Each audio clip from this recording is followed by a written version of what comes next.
Shrimad Bhagavad Gita, Gita press Gorakhpur से प्रकाशित है। जय दयाल गोविंद का इसके अनुवादक है।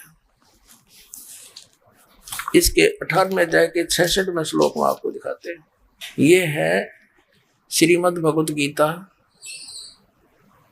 अध्याय नंबर 18 और श्लोक नंबर 66। इसमें क्या लिखा है? सर्व धर्मान प्रीतज्य माम एकम शरणम व्रज अहम तवा सर्व पापेभ्यः मोक्षामि मा शुच। इन्होंने क्या कहा? सब पूर्ण धर्मों का अर्थात पूर्ण कर्तव्य कर्मों का मुझ में त्याग कर, धर्मों को मुझ में त्याग कर केवल तू केवल एक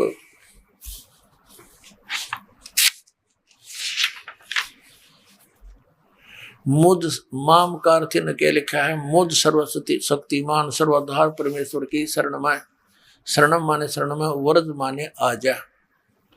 जबकि व्रज माने जाना होता है। मैं अहम तवा सर्व, मैं तुझे सब पापों से मुक्त कर दूंगा, शोक मत कर। अपना आत्मा पहले ये व्रज माने आना है या जाना है, ये कंसेप्ट क्लियर करना पड़ेगा। सर्व धर्मान प्रीतज माम, इसका अर्थ ये बनता है 18वें अध्याय के 66वें श्लोक का कि मेरे सतर के ओम नाम का और ये यज्ञ तुम करते हो, हवन यज्ञ आदि, ये सब धार्मिक अनुष्ठानों की कमाई मुझको दे दे।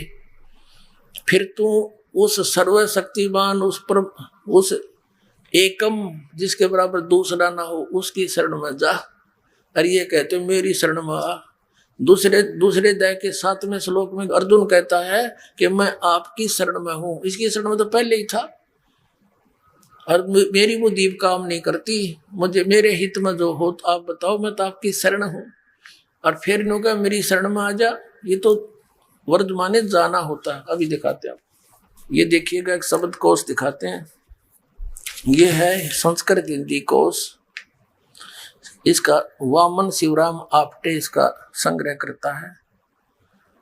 ये मोतीलाल बनारसी दास पब्लिशर्स प्राइवेट लिमिटेड दिल्ली से प्रकाशित है। इसके 993 पृष्ठ पर आपको ले सकते हैं। ये देखिएगा यहाँ क्या लिखा? व्रज शब्द है। व्रज माने जाना चलना, प्रगति करना, विदा होना, जाना चलना। स्पष्ट हुआ कि व्रज माने जाना होता, आना नहीं हो सकता।